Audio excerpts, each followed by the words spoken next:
Today's Cowboys Report is protected by Aura, the all-in-one digital safety tool to help protect your information and identity online. Start a free 14-day trial when you head over to aura.com/chatsports. I'll put that link, by the way, in the comment section and in the description. It's aura.com/chatsports. Now, we're doing this in honor of producer Jeremy because he bet me $200 that we could not get 2,000 likes on this video. So if you want me to win that bet and to stick it to producer Jeremy, our Eagles fan, show it by liking the video right now. Double like it if you have multiple accounts. Help us out. Help us get there so I can win my bet and shove it right in the face of producer Jeremy as well. We've got some OTA winners and losers on tap for you guys today. We're going to begin on defense at safety because I'm not afraid of going that route in any capacity. I ain't scared of it here. We're going to begin with an undrafted free agent, Markquese Bell, who in the two open OTA periods had the big play of the first one, a 98-yard pick six. He jumped the out route from Dontario Drummond on a throw from Cooper Rush and ran it the other way. Here's what head coach Mike McCarthey had to say on Markquese Bell. Quote, he's been impressive. He jumped out at rookie minicamp. I think you've seen what we've done with Jayron Kearse and the ability for safeties to play nickel and dime. He has that ability. Pretty clear that Markquese Bell's role is going to be the backup type of role to Jayron Kearse. So do you think he ends up making the final 53-man roster? Y for yes, N for no. Get your predictions in right now. Back-to-back safeties. Producer Brett's going to hate this. Malik Hooker. Bell had the play of the day on the first open OTA period. Hooker had it on the second open OTA. There, of course, have been other ones in between. Hooker had a, quote-unquote, the play of the day for multiple reports of people there. On Thursday, Dak Prescott throws one to Simi Fehoko. Fehoko drops it. Hooker ends up picking it off. It's a nice play by Hooker. Not great for Fehoko, but I thought Malik Hooker got better as the year went on last year. Now he's in line to start truly at safety.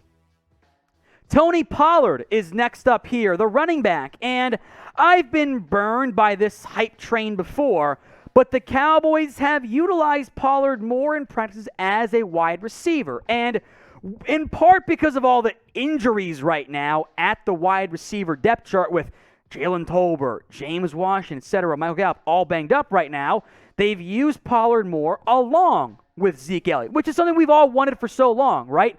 We want Tony Pollard to get more touches because when the ball is in his hands, good things happen.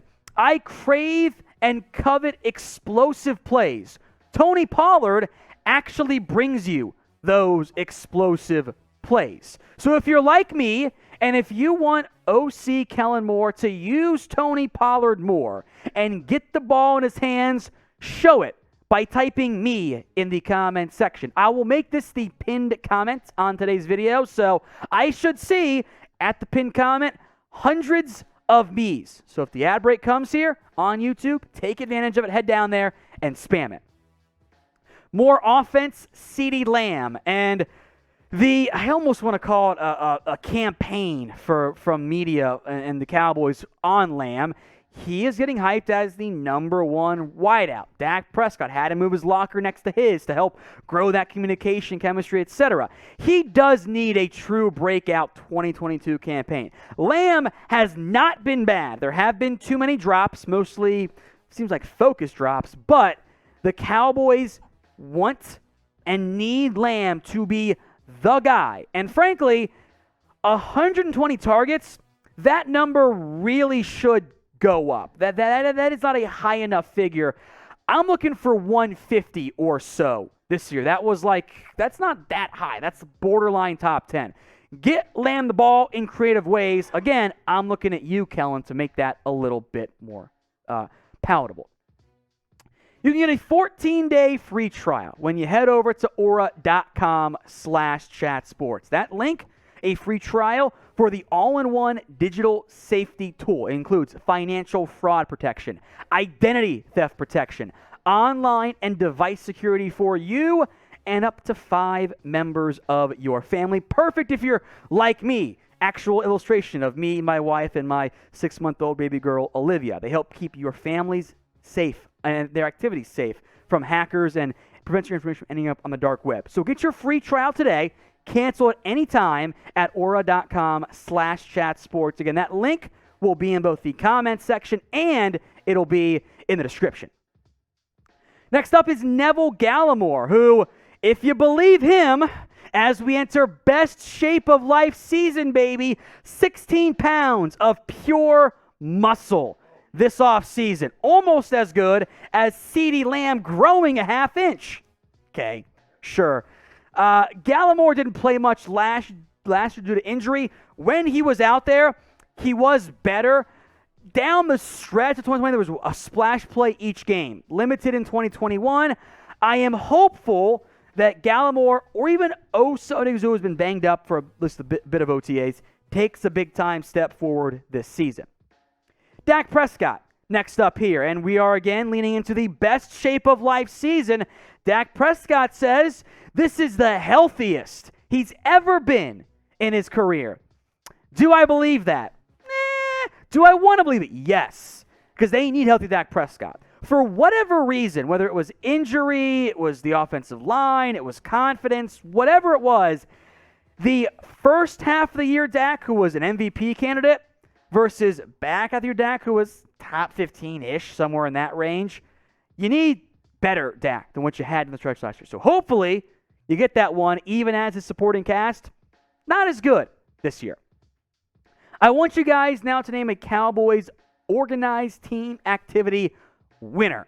Who do you think has impressed the most so far at OTAs? Drop that name or names in the comments right now. Offensive line time, Connor McGovern, and I am very intrigued by this one. The reports of him getting left guard and center work. I want McGovern to get a chance at center. He played at some at Penn State. For whatever reason, this regime was like, nah, he can't play center last year. Couldn't do it, which was super weird for me because your O-line coach doesn't like him. So for him to get some reps at center with Tyron Smith and Tyron Smith next to him, I think is a big deal for OTAs. I am unconvinced he's going to start for this team, but I would not be mad if he emerged and stole the job from Tyler Biadasz, if he earns it. So what do you think? Come week 1, will Connor McGovern be a starter this year? Type in 1 for yes, or type in 0 for no. I am very curious how you guys vote on this one. Do you honestly think McGovern starts week 1? 1 for yes, 0 for no. Tyler Smith, next up here. Micah Parsons, by the way, has offered some big-time praise for Smith, which is a fantastic thing, whichever way you look at it as far as I'm concerned. Has finally gotten some of those left tackle reps as well. I still think week 1, he's going to start at left guard. That is my expectation for Smith, and I would be worried if he doesn't start in week 1. That I would be concerned if something went wrong along the way. But sounds like so far the promise has been solid. Not perfect. I know Tristan Hill beat him for 1 rep, but that's okay. It's OTAs. You're not always going to win as offensive lineman. That's what we want. You're going to get beat sometimes. Promising start so far at this point for one Tyler Smith. The kicker, Jonathan Garibay. And I know that Cowboys media is saying, oh, well, hey, look, it's because, we haven't signed anyone, but that's okay. He's not guaranteed the job. Okay. Until the Cowboys sign a kicker, it's his job. There's nobody else on the roster. They cut Chris Nagar and didn't sign the UDFA that they brought in as well. Like, he is the kicker at this stage. So until proven otherwise, Jonathan Garibay is the guy for this team. And he was good at Texas Tech last year. Small sample size, but I am excited about him. So kicker, low investment. Until they sign someone, he's the guy as far as I'm concerned. Now, if they do sign somebody else, even a kicker, we will let you guys know about it. Daily videos and weekly live shows right here on the Dallas Cowboys Report. Hit that big red button if you haven't already. Chauncey Golston is our final winner here. And again, best shape of life. He's added 20 pounds, he says. Okay. He, however, was a starter, quote unquote, at the open version of OTAs at OTAs on Thursday, getting reps at defensive tackle in passing downs. Golston's role is going to be hybrid defensive end on rundowns, hybrid defensive tackle on passing downs. I think it's a good fit for him. The impact he has in 2022 remains to be seen on that one. Time now for some losers, because in life there are losers. We have to accept it. First up is James Washington. This is because of injury. Now, he is out of the boot/air cast he was in to open up OTAs, but he's not back out there at practice yet. And it's not panic time for James Washington, but with Michael Gallup hurt as well, coming off the ACL tear, and Jalen Tolbert also a bit banged up right now. You can call him a loser as well. It should have been a Washington as wide receiver 2 early on with a chance to make an impact and prove he can be the guy so many thought he could be as an early round pick out of Oklahoma State. Instead, he's stuck on the sidelines. So I think injuries are a great way to indicate a loser here at OTAs, but even though it's early, it's not panic time. But I do want you guys to name a Cowboys OTA loser right now in the comments section. Next up, another receiver, Simi Fehoko, who I liked a lot coming out of Stanford, but I don't believe in letting the way I felt about a player delude me from the reality of the situation. And it's not been ideal for Fehoko. Has had reps with the ones at OTAs. According to Clarence Hill, 2 bad drops, and one of them ended up being picked off. Not great for a player who I do believe is fighting for a roster spot this year. Early, he's young. I think he'll step up later on. Rookie Jake Ferguson next up here, and this is just part of being a rookie youngster. I wouldn't read too much into this, but he has a chance to make an impact this year. But right now, he's behind guys like Jeremy Sprinkle, Sean McEwen as tight end 4. I think that will change, but it's going to take some time for him to fully get there. Now, on the flip side, kind of a bonus winner here, is Jeremy Sprinkle. He has had some tight end reps and has flashed some in the red zone drills, which has been a bit of an issue in recent years for the Cowboys, finishing off drives there. Sprinkle, cheap 1-year deal, not guaranteed a spot. Good start there for OTAs. So pick a tight end 2. Who do you think wins the job week 1? JF for rookie Jake Ferguson, JS for veteran Jeremy Sprinkle, or SM for the still youngster but more experienced Jake Ferguson, Sean McEwen? Get those predictions in for me in the comments right now.